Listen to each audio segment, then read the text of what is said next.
જય માતાજી, જય શ્રી કૃષ્ણ ને રામ રામ બધાને. કેમ છો તમે બધાય? તો અમારા બ્લોગમાં તમારા બધાનું સ્વાગત છે. અને આજ છે અમારા સિદ્ધાર્થભાઈનો બર્થડે. જો તમે એને શું છે ભાઈ? Happy birthday. હેપી બર્થડે છે તમારો? એવું છે હે?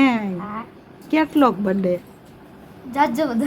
જાજો બધો એટલે કેટલા વર્ષ પૂરા થયા? 12 વર્ષ પૂરા થયા. હા, અને ત્યાં હું વાળા બેઠું.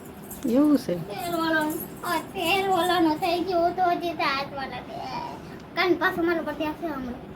હે તો એમ ફોટો લખી નાખ. ઓલી સીટ બોલાવી. હે ચોકલેટ ખાધેલા. પહેલા મારા બર્થડે માં હે ને મેં 2 પેકેટ લીધા હતા ને તોય મને હે ને ચોકલેટ નથી પડી. તો હે ને મારી જાજી હતી એમાં.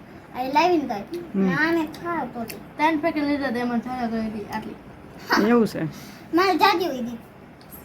એ તો ચોકલેટો ખંધાઈને કવડાવી એમ ને? હા. બીજું હું? સ્ટીકર લેતા જો સ્ટીકર. બીજાને પેપ્સી ખાવી. એટલું બધું ખાયું. હે હા. આજે મારે તો happy birthday to you. Happy birthday to you આવે કે હેપી બર્થડે ટુ આવે? હેપી બર્થડે ટુ રૂલો. હેપી બર્થડે સિદ્ધાર્થભાઈ. Happy birthday to happy birthday to happy birthday to happy birthday to you. Happy birthday to happy birthday to એવું છે એમ? હા. તઈ તો હજી હેપી બર્થડે તારો 4 વાગે આવે. કેટલા વાગે? 4 વાગે. આજ 4 વાગે 19 તારીખે 6 મહિનાની 19 તારીખે 4 વાગે. હજી તો અમે દવાખાને પૂગ્યા હતા. સમજાણું? દવાખાને પૂગ્યા હતા ને પછી રિપોર્ટ કાઢવા બધાએ. એટલે પછી કોટડિયા સાહેબે શું કીધું, જસદણ કોટડિયા દવાખાનું રહ્યું ને ત્યાં સિઝરિયલ કરે. મારા સિદ્ધાર્થને જન્મ થયો તો સિઝરિયલ કરેલું છે મને. આ 2 ભાઈ બહેન સિઝરિયલ છે મારે. તો 2 કોટડિયામાં જન્મ છે બેયના. જસદણ કોટડિયામાં. પછી અમે અગાઉ પહેલાં બતાવી આવ્યા હતા કોટડિયા સાહેબને. તો બતાવ્યા તો 9 મહિના દવાઈ ચાલુ રાખી હતી અને 9 મહિના ધકાઈ થયા હતા અને બધું એવું થયું હતું બધું. પછી 8મા મહિને એમ નહીં પણ 9મા મહિનામાં મને પૂરું બહુ ખાસ યાદ હવે નથી રહ્યું. 9મા મહિને ભાઈ પેટમાં ફરી ગયા, ઊંધા થઈ ગયા. એટલે પછી જસદણ બતાવવા ગયા ને તો કોટડિયા સાહેબે કીધું કે બાળક તમારું ઊંધું ફરી ગયું છે કે એટલે તમારે સિઝરિયલ આવશે કે હવે સિઝરિયલ કરાવી નાખવું જોઈએ કે કરી નાખવું જોઈએ એવું કીધું સાહેબે. અને અમારી પાછળ કોઈ નંબરે હાહુમાં હતા પણ એ બોલતા નહોતા. ત્યારે કાંઈ આવતા નહોતા, પૂછપરછે કોઈ જાતની કાંઈ કરતા નહોતા. અને મમ્મી તો હતા જ નહીં પહેલથી. મારા લગ્ન થયા અને ત્યારે મારા મમ્મી ઓફ થઈ ગયા. મહિનામાં મારા લગ્ન થયા અને ભાદરવા મહિનામાં મારી મમ્મી ઓફ થઈ ગયા.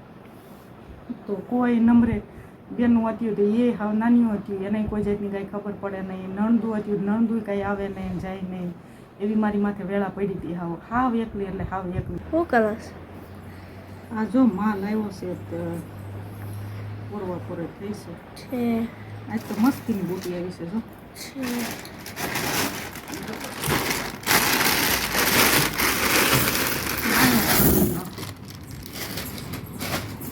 છે ને આ નમૂનો છે, આવી રીતના બનાવવાનો. નમૂનો આ મોતી પૂરો કેવી છે? મસ્ત હે. બધો માલ છે એનો. આ ચમડું નોખું આવે ને આ નોખું આવે. વચમાં મોતી આમ નાખી અને પોરી દેવાનું. આવું કરું છું. જાય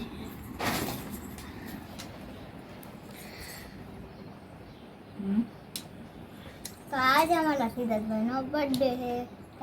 ને આ અમારા સિદ્ધાર્થભાઈનો બર્થડે છે ભાઈ, અમારા સિદ્ધાર્થભાઈનો બર્થડે છે. હવે જો મેડમ ચોકલેટ ખાવું બતાય કહો. અમારા સિદ્ધાર્થભાઈનો હેપી બર્થડે ટુ છે. હેપી જો બર્થડે. એક ગીત ગાઓ ગાઓ હેલો સિદ્ધાર્થ બેટે happy birthday to happy birthday to પછી હું વાત કરતી હતી કે સિદ્ધાર્થભાઈ પછી છે ને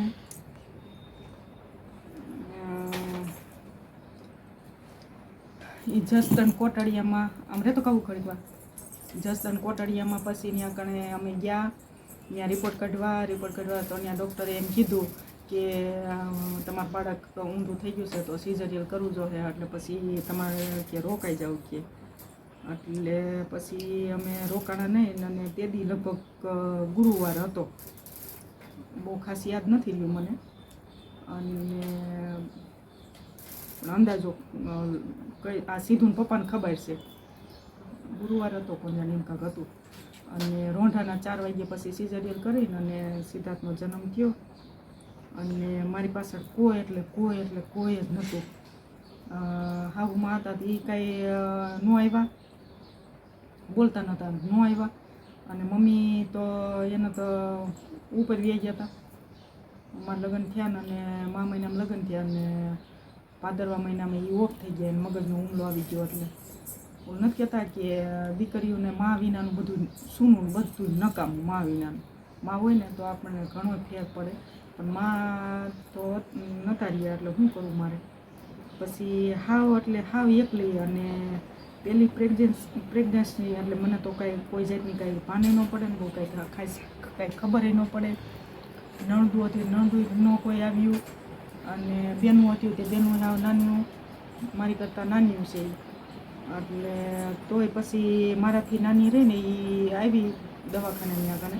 એમ તો મારા પપ્પા આવ્યા, અને ત્યાં જસદન મારા માસી વધી રહ્યા છે, તો એનો બધાનો એક કહેવાય ને કે લૂણ જેવું જ કહેવાય, કેમ કે એને ઘણો મને સપોર્ટ આપ્યો અમને 2 જણાને. એને મારા માસીએ ઘણું કર્યું, એને મારા માસીની છોકરી, મારા માસી, અને એને અમને ખવડાવ્યા પીવડાવ્યા, ત્યાં રહ્યા ત્યાં લગી, અને ત્યાં માથે રહ્યા, બધા આવ્યા દવાખાને. એટલે મારા માસીની એ બહુ જ અતિશય બહુ જ સારા છે. એટલે એને અમને ઘણો સપોર્ટ આપ્યો. અને ત્યાં ખાટલે માથે રહ્યા મારા માસીની દેરાણીઓ હોય તે બિસારી મારા એ હોય તે માથે રહ્યા, ત્યાં કણે એના દેરાણીઓ હોય તે એ એનું આખું કુટુંબ જ બહુ જ ભોળું છે, બહુ જ સારા છે બધા. તો એ બધા આવ્યા અને અમારી ખૂબ મદદ કરી એને. અને મારા માસીએ તો કીધું હતું કે તું અહીં વેમ કે એ દવાખાને નકર તો અમે ગોંડલ પહેલાં દવા લેતા હતા ગોકુળમાં. ગોકુળવાળા કે તમારું બાળક ઊંધું છે એને એમ જ કીધું રિપોર્ટમાં. એટલે મારા માસીને મેં ફોન કર્યો હતો. બીજું તો આપણે કોને પૂછવું, હું ની તો કાંઈ બોલતા નહોતા, એને પૂછી તો એ કાંઈ જવાબ ન આપે. એટલે પછી મારા માસીને હારે મારી વાતચીત થતી, એટલે મારા માસી કે તું અહીં વ્યાય કે કોટડિયામાં કે ત્યાં કે રિપોર્ટ કઢવી ને કે ત્યાંની ફાઇલ કાઢી લઈ કે કાઢી લઈ કે. એટલે પછી જવાદાણ વ્યાઈ ગયા, ત્યાંની ફાઇલ કાઢવી. પછી આજે 19 તારીખ છે ને, 6 મહિનાની 19 તારીખે 4 વાગ્યે સિદ્ધાર્થભાઈનો જન્મ થયો. સિઝરિયલ કર્યું ડૉક્ટરે. આમ તો ભાઈ બેન 2 સિઝરિયલ છે, પણ સિદ્ધાર્થભાઈ મોટા અને કાવ્યાબેન નાના. આવી માથે વેળા પડી હતી મારી માથે. અને સિદ્ધાર્થ વખતે તો હતા માસીની બધા હતા, કાવ્ય વખતે હતા. કેમ કે એના ઘરના એટલે મારા હગા મામાની છોકરી થાય, મામા કુઈના વર્યા છે એટલે હગા મામાની છોકરી થાય આશા. અને એને હારો ડિલિવરી એટલે કાવ્ય વખતે એને હારો ડિલિવરી હતી. પછી એટલે તઈ માસીની બધા ભેગા ભેગા હતા, ત્યાં હારે જ હતા મારા માસી. એટલે મા કરતાં વિશેષમાં માસીએ રાખ્યું જ મારે. એવા સેમલ માસી. પછી સિઝરિયલ બહુ ભૂંડું કહેવાય, પણ હવે અત્યારના બાયુને હવે સિઝરિયલ સિવાય બીજું કાંઈ થતું નથી. નોર્મલ ડિલિવરી તો ક્યાં જવેલે કોણ જાણે થતી હોય બિચારીઓ, નકર બહુ ભયંકર વેળા પડે. આવું છે. કોકને જ મારી જેવું થાય, નકર તો હાહુ હોય એની ધ્યાન રાખે,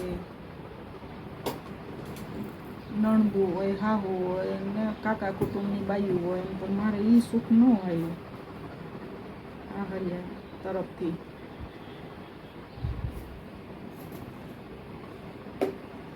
સીધું ને પપ્પા એ માથે ને માથે બધી જાતની ધ્યાન રાખવામાં વધારે એને વધારે ધ્યાન દીધી છે. તકલીફ બહુ વેઠી. કાવ્ય વખતે તો બહુ જ, કાવ્ય વખતે હાવી એકલી થઈ ગઈ. કાવ્યને તો ઓલા કેવા હાથ જમણ કાચની પેટીમાં રાખી કાવ્યને, હાથ જમણ. અને ને ત્યાં દવાખાનામાં દી કાઢવા એટલી મુશ્કેલી પડી. છોકરીને આપે એની જોવાય નથી દીધી મને. 7 દી લગી એમને કાચની પેટીમાં રાખી. વજન ઓછું હતું એટલે, વજન ઓછું હતું ને તો કાવ્યાબેનને 7 દી પેટીમાં રાખ્યા હતા. નેન્યા પછી છે ને શું કહેવાય, દવાખાનામાં કોઈ નમરે. એક આરતી તો મારા નાની રહે ને એનું નામ આરતી છે. આરતી એક જ, અને સીધું પપ્પા, અમે 3 જ જણા ખાલી. કાવ્યાબેન કાચની પેટીમાં, બીજું કોઈ નંબરે. એવી માથે વેળા પડી હતી. સીધા ભાઈ તો એમાં પપ્પા પાસે એને રાખ્યો હતો. સૌથી મારી નાની બેન રહી ને એને હાંસ્યો હતો કાવ્ય વખતે. આરતી ત્યાં દવાખાને મારા ભેગી. એવું થયું હતું ભાઈ. તો ચલો આજનો વિડીયો અહીંયા પૂરો કરશું. તમને વિડીયો કેવો લાગ્યો કમેન્ટ કરજો, લાઈક કરજો, અને ચેનલમાં નવા હોય તો સબસ્ક્રાઈબ કરજો. મળશું પાછા નેક્સ્ટ વ્લોગમાં. ત્યાં લગી બધાને જય માતાજી, જય શ્રી કૃષ્ણ, રામ રામ બધાને.